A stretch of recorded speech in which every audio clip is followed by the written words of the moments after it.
we've set the goal of starting various projects that build revolutionary coordination systems, and I have a slide that is, like, design-wise, I admit, quite horrific, but yeah, we'll jump to the next one. Design-wise, quite horrific, but describes what I mean when I say revolutionary coordination systems. Specifically, these are all inventions where at one point these didn't exist, and then slowly they were developed, gained adoption, and have really changed the fabric of society and civilization in terms of how we go about our day-to-day. Like, if you imagine what the world looked like without any one of these, and the work that it took to go from there to here, it's kind of mind-numbing and incredible. And the question becomes, what would it take to go and set out and build new coordination systems to solve the problems that we're facing now? Because I would say humanity is facing some unprecedented challenges at the moment. That includes things that are entirely predictable or things that have a lot less certainty, where things like artificial intelligence may be doing to human labor what the Industrial Revolution did to horses, for instance. And for these changes that are potentially or deterministically very bad for humans, I want to highlight that these aren't things that come from malice or deceit in most cases. I think all too often they are driven by misunderstandings and lethargy. This is Goethe's framing of Hanlon's razor, which is often reframed as never ascribe to malice that which can be explained by stupidity. I think this one's more charitable. I also like the framings of no raindrop is feels responsible for the flood, and you're not stuck in traffic, you are traffic. We are contributing to these problems, not all to the same amount, but oftentimes just being in society means that we are supporting the problems that we are also fighting at the same time. And it's hard to say like any one person is the most responsible or more responsible. Well, easy to say some are more responsible than others. Hard to say that people are free from responsibility, and the answer to how to break out of these systems that are often cursed under the name Moloch comes from the fact that we can build new coordination systems. And when we look at what coordination systems to build, we started off from a premise that blockchains enable this permissionless coordination consensus over facts. Usually it's, is this the state of the database or not? But there's a lot of really important questions that are about opinions. And both economics and social choice theory really explore a lot of important questions around how people express opinions, how people make decisions. And so we started looking specifically at how do we have better consensus mechanisms over opinions. And because, I love this quote, civilization advances by extending the number of important operations that we can, as humans, can perform without thinking about them.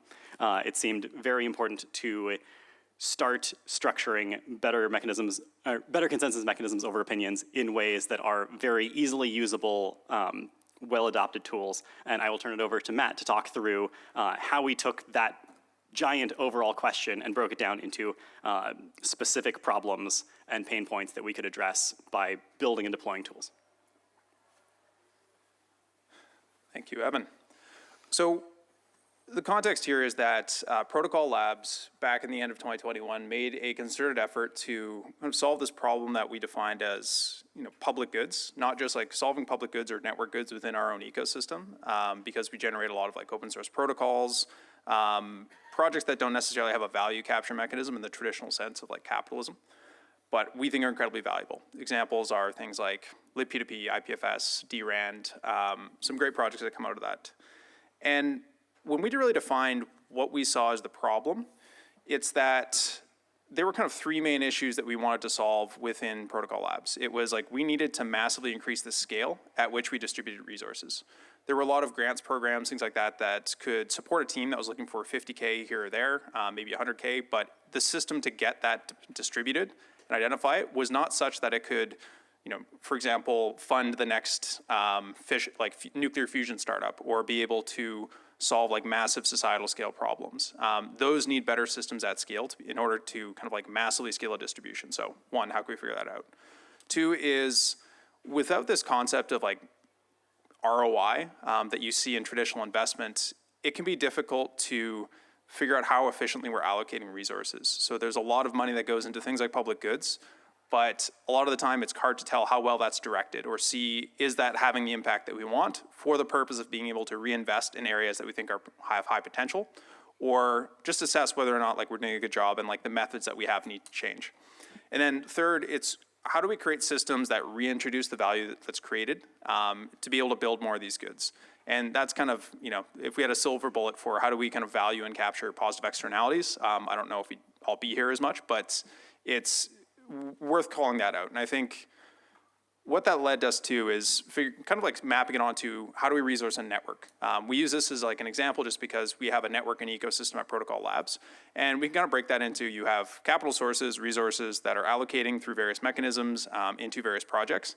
And then we're trying to track some amount of impact that needs to be realized for us to be able to continue investing in this. So you can kind of look at that in 4 different sections. It's like, how do you create funding sources? What are the entities that invest in impact? Is it renewable? And that's a lot of like legal, financial structures, coordination among people to get resources in one place. 2 is kind of distribution. How do you actually get money from the funding sources to the projects that need it in an effective way so that funding is allocated proportionally to the impact that's going to be created, but also that it does so in an efficient manner that actually supports these teams. 3rd is this idea of impact. So how do we create heuristics of like network and public good to provide a feedback loop on what we're actually funding? And then also, how do we identify the projects? So what are these projects that are going to be able to generate the public good that we desire? How can we find them? How can we support them? And like, what is their user story in this whole thing? I think the critical thing here is we've taken the approach that there needs to be more decentralized methods of doing this. Decentralization kind of flips back to almost the first 2 points here, which is we've seen that distributed systems can massively scale, and distributed systems can actually solve for kind of non-convex solution spaces. So the idea that a single entity can't actually be the best allocator of resources or coordination across all things. You need multiple entities that are solving this complex solution space. So how do we do that? We started with, like, looking at this ecosystem, there's a lot of different problems that need to be solved, and particularly for public goods.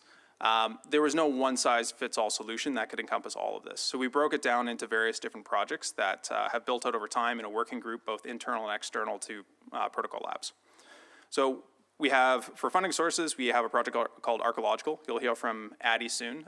This is all about how do we create massively scalable structures that can get multi-funders to aggregate funding and direct it towards focused theses. It's a lot of legal and financial innovation about how do we even get funding in the right place at scale. Also included that is like renewable sources of, so for example, how do we do public good staking? I know this has been an area that's been supported or been explored by a lot of people right now. We've also taken a look at this within our own backyard. For distribution, we have a lot of different projects that are working on how do we do collective allocation in a more scalable, efficient manner. For example, impact evaluators has been a method of doing more quantitative assessment of how are we funding our public goods and really kind of assessing what the impact is there and creating feedback loops. Same thing with a project called OS Observer, which is trying to better quantify impact in open source networks so that we can actually better allocate funding towards them. And then last but not least, hypercerts. Hypercerts has been an effort to create an interoperable data layer and an ecosystem that creates more scalable ways of assessing and allocating funding for projects themselves by creating an immutable record of impact and making claims against that. But they'll be talking later, so I'll leave it to them. And of course, like finally, Fund in the Commons, which is now its own entity, has been really kind of our approach to opening these ideas up and trying to work in the open and bring the community together to solve against this. So really quickly, because we're low on time, there's a few things that we want to throw out there as ideas and inspiration for kind of themes and learning that we've really seen throughout our time at Network Goods. So Evan, if you want to jump in on these as well. Yeah. I think the first is broadly, like there's a lot of talks about different mechanisms like quadratic voting, S-process, like how do we actually get collective allocation towards of funding? And really comes down to like this mechanism selection is a design choice. There's no like one size fits all. It's really about, and it kind of boils down to quantitative versus qualitative assessment of how we allocate our resources. And I'd say the 2 main factors there is like, what is the complexity of the space in which you're trying to allocate resources? Like how well defined is it? Are there well-established metrics? Are there well-established valuations? And also scale.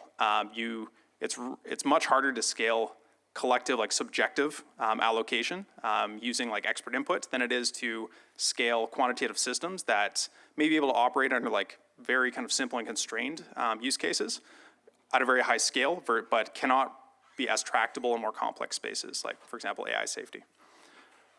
Evan, you want to jump in on this one? Yeah, so, and reiterating that, like, you're here because you want to build and deploy new mechanisms. We figure we should equip you with everything we've got in terms of learnings.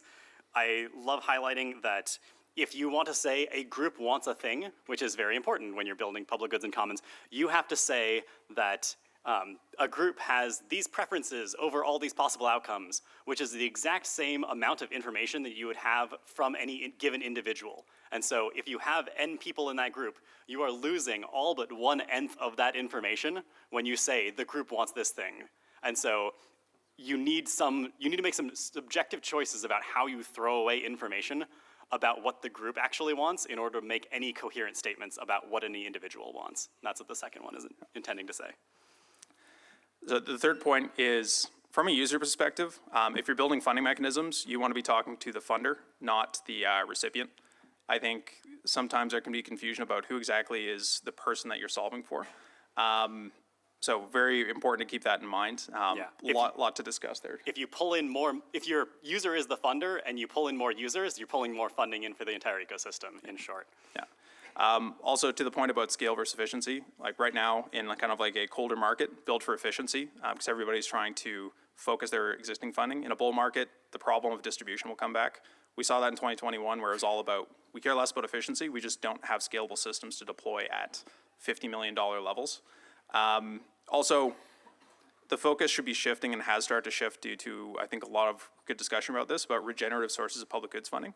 I don't think public goods funding, personally, will reach its potential if we don't move past this kind of benevolent stage of funding, where community funding and kind of like philanthropic funding is powering a lot of the funding of this public goods. And I think in the interest of time, we should just leave the last few up there. And if you have questions about them or want to discuss them, come find either of us after this talk.